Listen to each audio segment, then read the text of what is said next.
안녕하세요. 제1이비인후과 현동호 원장입니다. 최근 편도 결석에 대해서 굉장히 관심이 많은데요. 오늘은 입냄새의 원인이 되기도 하는 편도 결석에 대한 Q&A 시간을 가져보겠습니다. 편도 결석에 대해서 가졌던 궁금증에 대해서 답변을 상세히 드리도록 하겠습니다.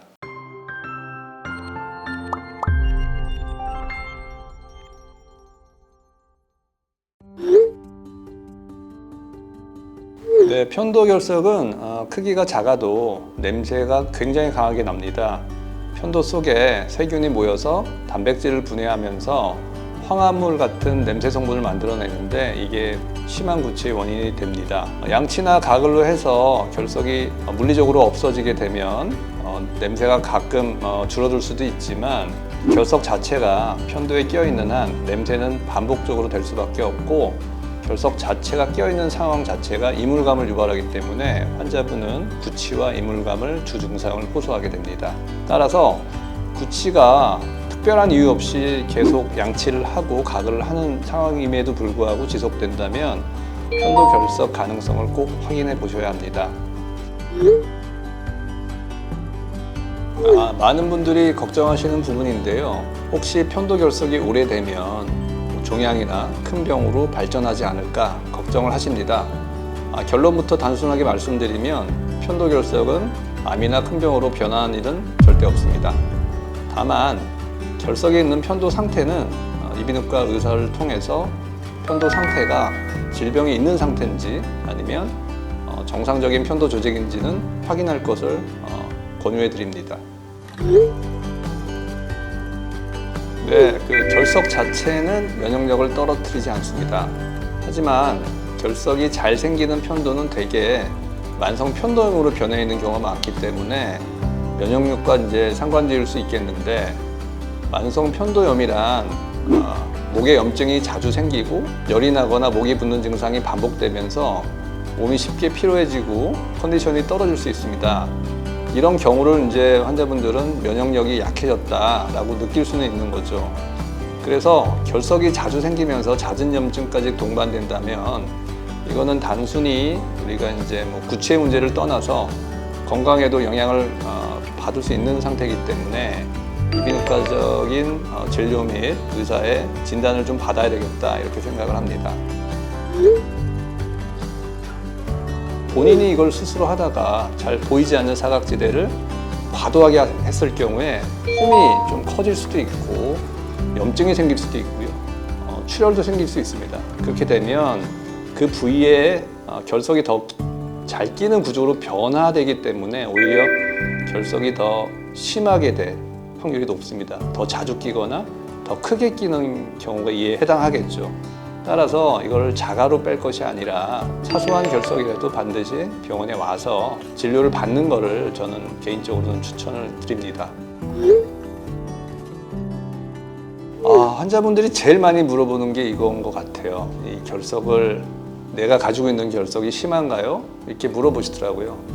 그러나 이건 굉장히 주관적입니다. 결석이 크다고 해서 그 큰 거를 눈앞에서 환자분한테 빼드려도 이거에 대해서 별로 스트레스를 안 받거나 증상이 그렇게 심하다고 느끼지 않으면 이걸 굳이 수술할 이유는 없습니다. 그렇지만 여성분들이거나 아니면 경우에 따라서 굉장히 예민한 분들이라면 아주 작은 부스럭이라도 굉장히 이걸 스트레스를 받고 사회생활을 하는데 지장을 받더라고요. 특히 영업을 하시는 분들, 남들과 이렇게 대화를 많이 하시는 분들 같은 경우에는 나 스스로 나는 구취가 상대방을 되게 거북하게 할까봐 되게 사회적으로 또 위축되는 경우도 있더라고요. 이런 분들한테는 저희는 아주 미세한 결석이라면 일단은 당연히 가글하고 양치를 자주 하라고 하는데 이걸 또 안 하는 사람은 없습니다. 양치하고 가글을 했는데도 불구하고 나는 계속 구취가 생기니까 병원에 오는 경우인데 이런 게 해답은 잘 안 되더라고요. 저는 그래서 단언적으로 말씀을 드리는데 기본적인 양치와 가글은 당연히 하는 거니까 이걸로 스트레스가 본인이 해소가 안 되면 해결 방법이 될 수가 없다고 생각하고 스트레스의 정도에 따라서 수술을 권하는 편입니다. 이것도 되게 많이 궁금해 하시는 건데요. 수술은 결론적으로 말해서 국소 마취 하에 하는 수술이 있고 전신 마취 하에 편도를 완전히 제거하는 큰 틀에서의 두 가지로 분류가 될 수 있습니다. 국소 마취로 한다는 거는 일단 치과에서 우리가 흔히 말하는 치주 질환 치료할 때 사용하는 마취 주사를 편도 주위에 한 다음에 있는 결석을 마취를 했기 때문에 샅샅이 뒤져서 빼고 심지어는 좀 편도 안을 좀 들여다보기 위해서 편도를 좀 갈라보기도 하고 좀 짜보기도 합니다. 마취가 돼 있기 때문에 가능한 일이고요. 이렇게 해서 있는 결석을 눈으로 다 확인한 다음에 빼내는 일이 첫 번째고요.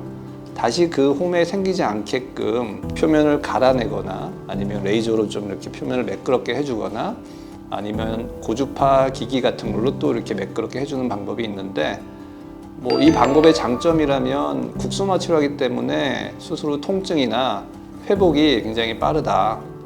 뭐 그래서 환자분이 처음에 선택할 수 있는 가장 선호하는 방법일 수는 있겠지만 가장 큰 단점으로는 재발될 수 있습니다. 저희가 국소 마취를 할 수 있는 범위는 굉장히 제한되어 있습니다. 그 혀뿌리에 가까운 부위는 환자분도 거기를 건드리면 되게 구역 반사가 심해서 참을 수 없고 그 밑으로는 큰 혈관이 지나가기 때문에 수술하는 사람 입장에서는 국소 마취를 하기에는 또 부담되는 부분이기도 하고요.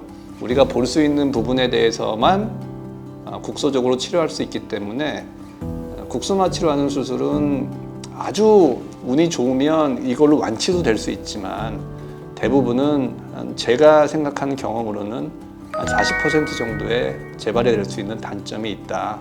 저는 이렇게 생각하고요.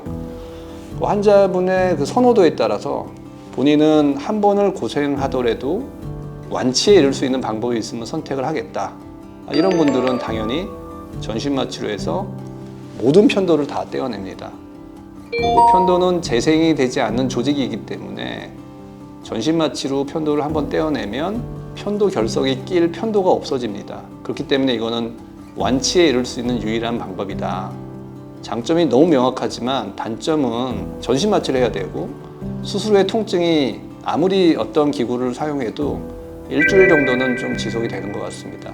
그런 부담감이 분명히 있으니까 본인의 지금의 상황에 맞춰서 선택을 하면 될 것 같습니다.